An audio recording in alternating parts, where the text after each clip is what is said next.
Люди получают. Почему я останусь в стороне?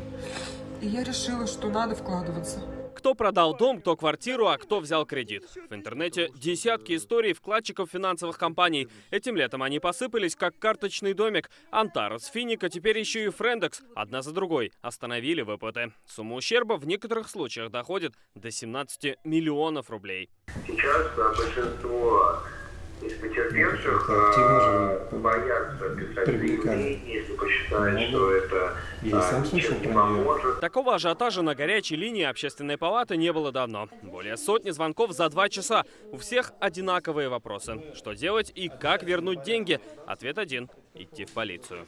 Лучше на Лобачевского 9 или в случае с Финикой, когда дело возбуждено, на Губкина 50. Сейчас в полиции по всей России тысячи заявлений от вкладчиков Финика. 650 из них в Татарстане. За последние дни еще 5 заявлений поступило от пострадавших в результате прекращения выплат компании Френдекс.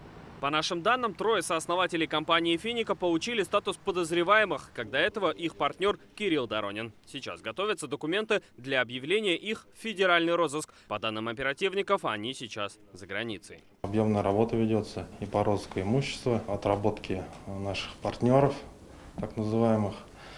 Естественно, большая работа проводится в отношении наших звездочников ненаглядных, которые считают себя, добросовестными получателями денежных средств. Думаю, что они заработали на инвестициях. Как сообщили в МВД, привлекать к ответственности будут не только основателей и организаторов, но и так называемых главных зазывал, топ-лидеров и главных бенефициаров. Все компании, о которых сейчас идет речь, еще в июне были включены в список организаций с признаками нелегальной финансовой деятельности. Сейчас в нем 2000 фирм. В список вошли и организации, действующие на территории Республики Татарстан, в том числе компания Френдекс. Проверить, легально ли работает финансовая организация, можно на сайте регулятора.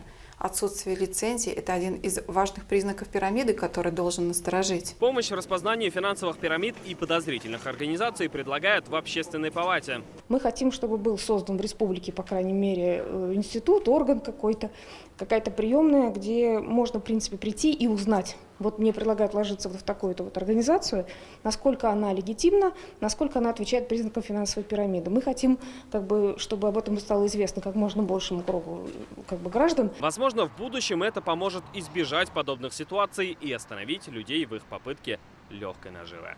Салават Ухмадуллин, Марат Зайдуллин, ТНВ, Казань. Закажи рекламу на ТНВ. Телефон в Казани 5 705 100.